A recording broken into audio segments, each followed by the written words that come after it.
नमस्कार श्रोताओं, क्षेत्रीय समाचार एकांश की कोविड-19 पर इस विशेष प्रस्तुति के साथ मैं पंकज सनवाल खुलबे।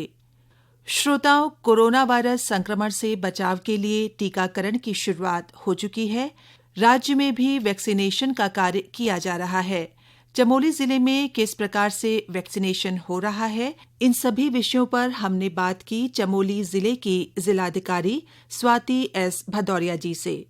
बहुत बहुत स्वागत है आपका हमारे कार्यक्रम में। सबसे पहले मैं आपसे ये जानना चाहूंगी कि जिले में कोविड वैक्सीनेशन को लेकर किस प्रकार से कार्य किए जा रहे हैं, किस तरह से पूरी प्रक्रिया चल रही है। Thank you so much Pankaj ji for inviting me to your show. And अभी हमारा जैसे ये चमोली जनपद की अगर हम बात करें तो यहाँ पे हमने अभी फिलहाल जैसे गवर्नमेंट ऑफ इंडिया के भी इंस्ट्रक्शंस थे कि हमें अभी 2 साइट्स को हमें मिले थे हमारे जिले में जहाँ पे हम शुरुआत करेंगे। फिर हम जैसे एक साइट कंप्लीट होगा तो हम एक नया साइट, जिससे कि at one point of time हमारे 2 साइट्स फंक्शनल रहें, इस प्रकार से हम लोगों ने यहाँ पे प्लानिंग करी है। तो अभी हमारी जो 16 को माननीय प्रधानमंत्री जी के उद्घाटन के बाद से ये शुरू हुआ, तो तब से लेकर अब तक हमारे 3 दिन सेशंस हो चुके हैं इन दोनों ही जगहों पर। कुल 402 लोगों ने ऑलरेडी वैक्सीनेशन करा लिया है। और ये वैक्सीनेशन के बाद मतलब पूरा इसमें प्रिकॉशंस लिए जाते हैं और वैक्सीनेशन के बाद उनको आधा घंटा ऑपरेशन में भी रखा जाता है, एक ऑब्जर्वेशन रूम में, जहाँ पे हमारे मेडिकल स्टाफ उनको ऑब्जर्व करते हैं। और अगर उनको कुछ भी नेगेटिव इफेक्ट्स होते हैं तो उस पे उसको रिपोर्ट भी किया जाता है और उस पर तत्काल कार्रवाई भी की जाती है। लेकिन हमारे जिले में अभी 402 लोगों में किसी ने भी कोई AFI रिपोर्ट नहीं किया, एडवर्स इवेंट जो भी होता है तो वैसा कुछ किसी ने भी रिपोर्ट नहीं किया है। और हमारे जिले में इनफैक्ट सभी ने, हमारे जो सीनियर हेल्थ ऑफिसर्स हैं इंक्लूडिंग CMO, हमारे ACMO, सभी ने वैक्सीनेशन करा लिया है and they are perfectly fine. और उन लोगों ने कई जगह इस चीज का प्रचार प्रसार भी किया कि उसके बाद उन्हें कुछ भी नेगेटिव या कुछ भी ऐसा नहीं लगा। और 402 लोगों ने लगवा लिया और किसी कहीं से भी हमें कोई नेगेटिव प्रतिक्रिया अभी तक नहीं मिली है। स्वाति जी, मैं आपसे ये भी जानना चाहूंगी कि आपके जिले में कितनी मात्रा में वैक्सीन आई है और प्रथम चरण की अगर बात करें तो कितने प्रतिशत लोगों को वैक्सीन देने का लक्ष्य है। हमारा जैसे टोटल हेल्थ केयर वर्कर्स की हम बात करें तो 3722 लोगों को लगना था हेल्थ केयर वर्कर्स में। और उनमें से हमारे पास अभी जो वैक्सीन आई थी वो आई थी 2196 लोगों के लिए, which is almost 59% of the total.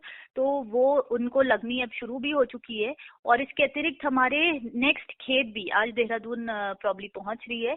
और फिर वो जब तक हमारा फर्स्ट फेज ही चलता रहेगा तब तक हमारे पास second phase in the sense health care workers के जो बाकी लोग हैं उनके लिए भी वैक्सीनेशन पूरी आ जाएंगे हमारे पास सभी डोज।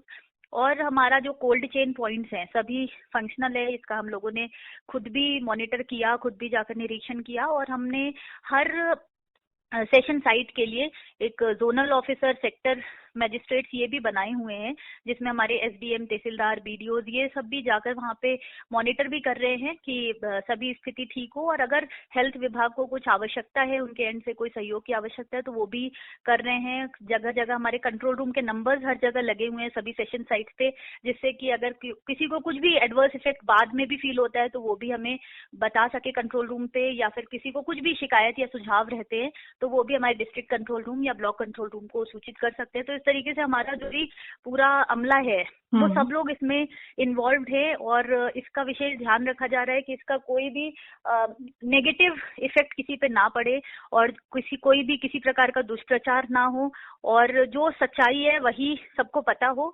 और इस तरीके से वैक्सीनेशन का एक अच्छा एक वातावरण में होता हुआ यहाँ पे हमें चमोली में दिख रहा है। और उसको हम लोग पर डे मॉनिटर भी कर रहे हैं, तो रिस्पॉन्स भी लोगों का काफी अच्छा है, काफी लोग टर्नआउट भी हो रहे हैं वैक्सीनेशन के लिए। स्वाति जी, मैं जानना चाहूंगी कि अधिक से अधिक लोग टीकाकरण के इस अभियान से जुड़ें, वैक्सीन लगाएं। इसकी जागरूकता के लिए प्रशासन किस प्रकार से प्रयास कर रहा है कि लोगों को जागरूक करने के लिए कि अधिक से अधिक लोगों को वैक्सीन लग पाए।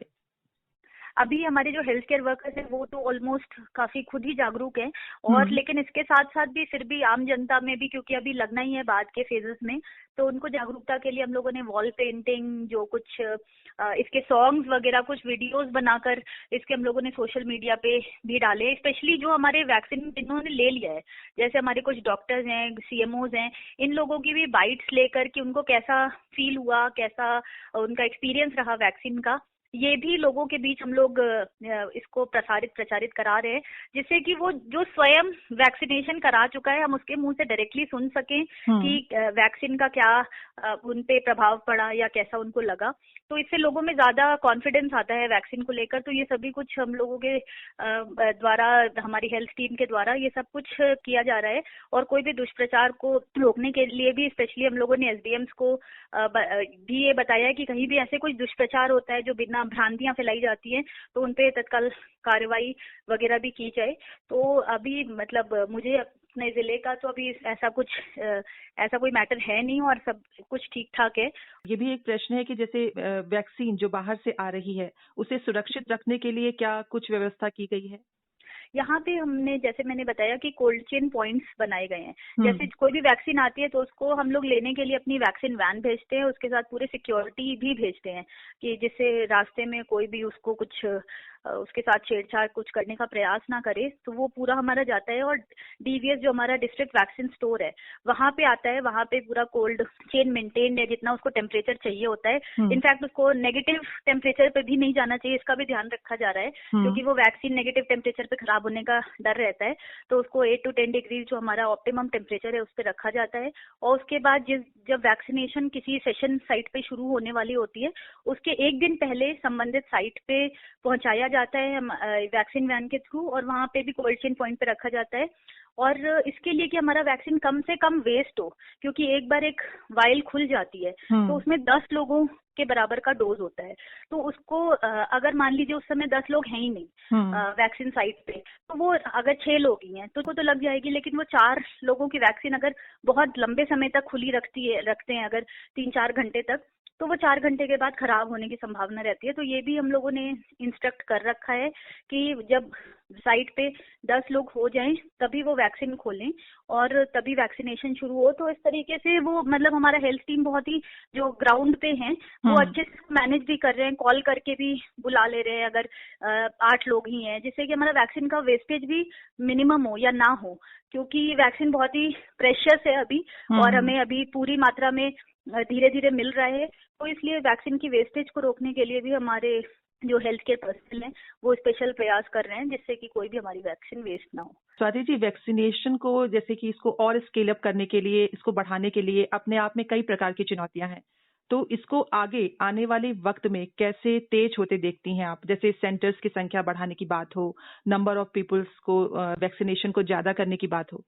इसका अभी जैसे फर्स्ट फेज का वैक्सीनेशन तो हमारे लिए बहुत इजी 2-3 तरीके से था। एक तो नंबर्स कम थे, दूसरा हेल्थ केयर पर्सनल ही इन्वॉल्व थे इसमें, तो जो कि स्वयं भी मतलब उनको भी काफी कुछ आइडिया है इस चीज के बारे में। एंड थर्डली ये कि सब कुछ हमारे हॉस्पिटल्स में ही वैक्सीनेशन साइट्स भी बने हुए हैं।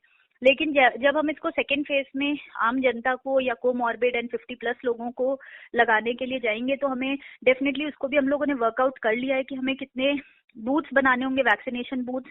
तो उसमें भी बहुत सारी चीजों का ख्याल रखना पड़ रहा है हमें कि एक तो वो सड़क से बहुत ज्यादा दूरी पे मत हो।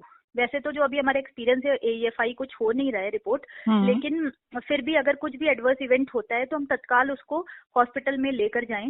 और साथ में हमारे जो सेशन साइट्स है जी, उनके लिए भी एक पूरी AEFI किट भी दी जा रही है कि कुछ भी हो तो हम उसको काउंटर करने के लिए तुरंत हमारे पास एक किट रेडी हो, जिससे हम फर्स्ट एड उस व्यक्ति को दे सके। एंड उसके बाद सड़क से उसका ज्यादा दूरी ना हो, जिससे हम उसको हायर सेंटर आसानी से रेफर कर सकें। हर सेशन साइट्स के पास हमारी अपनी गाड़ी हो, जिससे कि मतलब एक इससे बस सिक्योरिटी का फीलिंग रहता है बेसिकली इन सब चीजों को करने से। क्योंकि अभी तक की जो हमारे एक्सपीरियंस है बहुत ज्यादा कुछ ऐसा रह नहीं रहे, लेकिन फिर भी just to make sure that people feel secure कि अगर उनको कुछ होता भी है तो भी उनके पास मेडिकल एड रेडी है। तो उसको करने के लिए हम लोग का ये जो सेशन साइट सिलेक्शन वाला ये काम है, ये बहुत इंपॉर्टेंट हो जाता है। तो वो हम लोगों ने चूज कर लिया है और इसके साथ में जो वहाँ पे ड्यूटी लगाई जा रही है उनकी ट्रेनिंग, अभी तो कम लोग हैं तो उनकी ट्रेनिंग आसानी से हो जा रही है जी।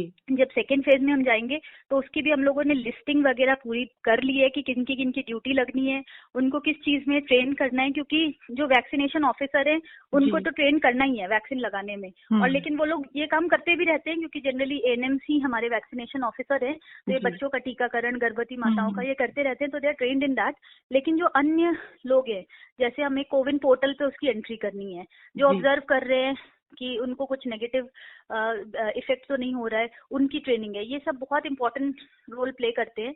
तो इसलिए अभी से हम लोगों ने सारे एएनएम्स की ट्रेनिंग भी शुरू करा दी है, और अपने जो लोग कोविन पोर्टल की ट्रेनिंग लेंगे उसके लिए भी हम लोगों ने सूची वगैरह पूरी बना ली है, क्योंकि ये सब कुछ ऑनलाइन हो रहा है, कोविन पोर्टल पे हर चीज ऑनलाइन एंट्री करनी है, और इसलिए उसकी भी ट्रेनिंग वगैरह हम लोगों ने कर दी। हर जगह इंटरनेट कनेक्टिविटी कैसे इंश्योर हो पाए हम लोगों ने कोशिश कर ली है।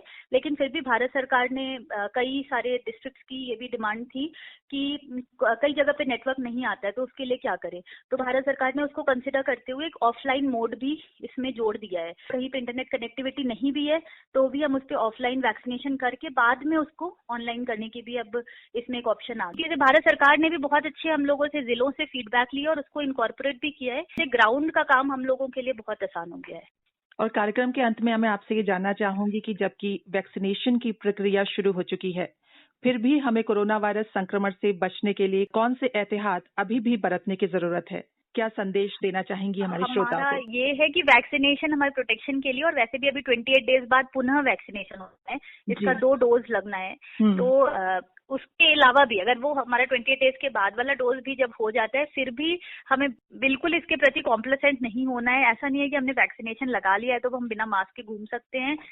हमें तब भी सारी अपने प्रिकॉशंस, जो भी हाथ को रेगुलरली सैनिटाइज करना है, मास्क का इस्तेमाल करना है, और बहुत भीड़ भाड़ वाली जगह पे नहीं जाना है, नहीं अननेसेसरी चीजों को टच नहीं करना है जो भी सार्वजनिक जगह पर हम जाते हैं। तो ये सब जो थोड़े प्रिकॉशंस हम आज तक पिछले लगभग 8-10 महीने से लेते आ रहे हैं, उसको अभी भी हमें लेते रहना है, जिससे कि क्योंकि वैक्सीनेशन भी अभी कुछ लोगों को होगा, लेकिन उसके संक्रमण का खतरा तो तब तक रहेगा जब तक हर एक इंसान वैक्सीनेट नहीं हो जाता। तो इसलिए हमें इन सब चीजों को भी ध्यान में रखना है जब तक कि हमारा ये, और इसी प्रकार से हम कोरोना से को पूरी तरह से हरा पाएंगे। तो मेरा यही रिक्वेस्ट है कि वैक्सीनेशन से हमें कॉम्प्लेसेंट नहीं होना और सारी सावधानियां बरतती रहने हैं।